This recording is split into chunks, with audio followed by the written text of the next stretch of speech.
Panibagong impeachment complaints laban kay Vice President Sara Duterte inihain sa Kamara ngayong araw. Pagpupulong ng House Justice on Committee kaugnay ng impeachment complaint na inihain laban kay Pangulong Ferdinand Marcos Jr. sinimulan na. Trust and performance ratings ni Pangulong Ferdinand Marcos Jr. bumaba. Tiwala ng publiko kay Vice President Sara Duterte tumaas base sa resulta ng fourth quarter tugon ng masa survey ng Octa Research. Panibagong dagdag sa presyo ng langis ipatutupad bukas. 200 pasahero na sakip ng Philippine Coast Guard matapos na magkaaberya ang isang sasakyang pandagat sa karagatang sakop ng Basilan kaninang umaga. Dalawang impeachment complaint laban kay Vice President Sara Duterte ang inihain ngayong araw sa House of Representatives, kung saan nauna ang isinumiteng complaint ng ilang leader ng progresibong grupo na inendorso ng Makabayan Bloc. Ayon kay former Representative Franz Castro na isa sa mga complainant, betrayal of public trust ang ground for impeachment na nakalagay sa kanilang inihain kaninang umaga. Nakita naman natin noong mga hearings na kinundak dito sa 19th Congress yung tungkol doon sa confidential funds, kung ano ito. So specifically, yung una ay by gross abuse of discretionary powers over 612.5 million pesos. Bukod sa kanila, sinundan agad ito ng isa pang impeachment complaint laban sa pangalawang Pangulo na inihain naman ng civil society group sa House of Representatives, kung saan ang endorsers ng nasabing complaint ay sina Representative Leila de Lima at Representative Percy Sendanya. So ang articles for impeachment natin, una tungkol sa grave threat na binaba ni VP Sara Duterte laban sa mga matataas na opisyal. Pangalawa, tungkol sa 612.5 million in confidential funds na hindi na ipapaliwanag kung paano siya ginasta. Pangatlo, yung mga allegations of bribery na naganap sa DepEd habang siya ay nanunungkulan bilang kalihim ng departamento. Pang-apat, yung undeclared wealth po niya sa kanyang mga SALN. At panlima, yung tungkol sa involvement niya po sa mga EJ case na naganap nung panahon ng administrasyon ng kanyang tatay. Samantala, hindi naman ikinagulat ng kampo ni Vice President Duterte ang panibagong complaint na inihain ngayong taon. Ayon kay Attorney Michael Poa, handa ang defense team ng pangalawang Pangulo na harapin ang mga paratang na ito sa tamang venue, kung saan tiwala aniya sila na kung magkakaroon ng patas na pagsusuri ay mapatutunayan na ang mga akusasyon ay walang basihan sa katotohanan o sa batas. Rosalie, ano na yung pinakahuling napag-usapan sa House Justice Committee meeting kaugnay ng impeachment complaint laban kay PBBM? Aga sa unang pagpupulong ng House Justice Committee para talakayin yung mga reklamong impeachment na inihain laban kay Pangulong Ferdinand Bongbong Marcos Jr. ay tinalakay muna ng chairperson ng komite na si Batangas 2nd District Representative Jervy Luistro yung mga batayan sa saligang batas at panuntunan ng Kamara ng impeachment proceedings. Kasunod nito ay ibinaba yung mga ipatutupad na ground rules o mga panuntunan sa gagawing impeachment proceedings. Gayon din, nilinaw sa House panel na walang epekto sa gagawing impeachment proceedings yung desisyon ng Korte Suprema na nagbasura sa motion for reconsideration ng Kamara kaugnay ng articles of impeachment na inihain ng 19th Congress laban kay Vice President Sara Duterte. Gayunman, ipinauubaya na ni Representative Luistro sa liderato ng Kamara kung papaano ipatutupad yung sinasabing katumbas ng isang calendar day ang isang session day sa pag-initiate ng impeachment proceeding. Kasunod nito, nagbigay ng kani-kanyang pahayag ang mga House member na nag-endorso ng reklamong impeachment laban kay PBBM. Partikular na si House Deputy Minority Leader at Pusong Pinoy Party List Representative Jet Nisay na tiwalang sufficient inform ang ini-endorsong impeachment complaints. Unang-una, tiwala ako na ang impeachment complaint na aking inendorso ay sufficient inform.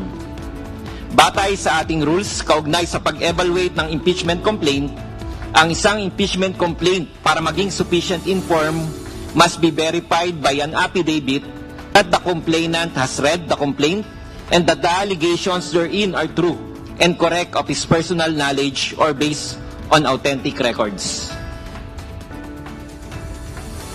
Gayun din ang makabayan lawmakers na nag-endorso naman ng ikalawang impeachment complaint laban sa presidente. Pagtataksil sa tiwalang ipinagkaloob ng mamamayan, betrayal of public trust, yan ang ginawa ni Pangulong Ferdinand Bongbong Marcos Jr. at ito ang dahilan kung bakit dapat siyang ma-impeach. Nakapaloob sa impeachment complaint na aming inendorso ang buong katotohanan na magtatahi at magbibigay linaw kung bakit sa ilalim ni Pangulong Ferdinand Bongbong Marcos Jr. nangyari ang pinakamalaganap, sistematiko at sentralisadong paglimas ng pondo sa kaban ng bayan sa kasaysayan ng Republika.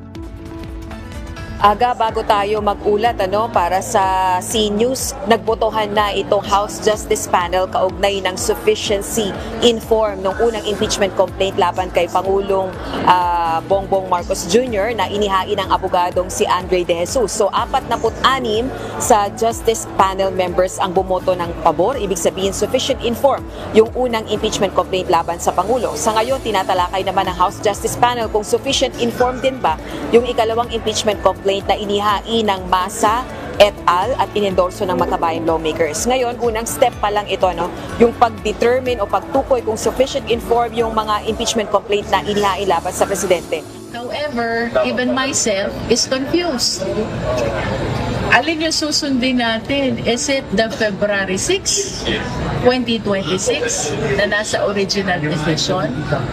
Or is it the January 15, 2026, which was implied in the recent resolution?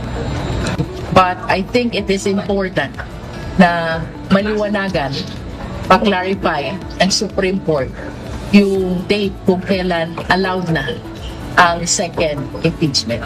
Pinakahuling tugon ng Masa survey ng Okta Research na bumaba ang trust rating ni Pangulong Ferdinand Marcos Jr. bagamat nananatiling mayorya ng mga Pilipino ang nagbigay ng positibong tugon kaugnay ng kanyang performance. Batay sa nationwide poll, bumaba sa 48% ang trust rating ng Pangulo noong fourth quarter ng nakaraang taon mula sa 57% noong third quarter habang 51% naman ang nagsabing kontento sila sa performance ng punong ehekutibo. Samantala, tumaas naman ang trust rating ni Vice President Sara Duterte sa 53% mula sa 51% noong third quarter kasabay ng pag-akyat din ng kanyang performance approval sa 54% mula sa dating 49%. Ang survey ay isinagawa noong December 16 hanggang 2025 sa 1,200 respondents. Ano ang dahilan bakit ipatatawag ng Senate Blue Ribbon ang BIR? Ella, kailangan formal na bigyang alam ang Senate Blue Ribbon Committee ng mga bagong reforma na itinatag ng Bureau of Internal Revenue o BIR kaugnay ng pag-i-issue ng Letter of Authorization o LOA. Binigyan diin ni Senate Blue Ribbon Committee Chairperson Panfilo Lacson ang kahalagahan ng mga bagong reforma na ipatutupad ng BIR sa pangungulekta ng buwis sa mga taxpayer, partikular ito sa pamamagitan ng LOA ng ahensya matapos makatanggap ng mga reklamo ang komite laban sa ilang BIR personnel na inaabuso ang sistemang ito. Magandang umaga-aga, nakatakda nga mamaya hapon ang unang preliminary reklamong plunder na isinampa kay Senador Jingoy Estrada. Kaugnay pa rin ito ng issue ng flood control project. Kasama sa mga respondent sa reklamo, sina dating Department of Public Works and Highways o DPWH Secretary Manuel Bunuan, Undersecretary Catalina Cabral, dating USEC Roberto Bernardo, Gerard Opulencia at Henry Alcantara.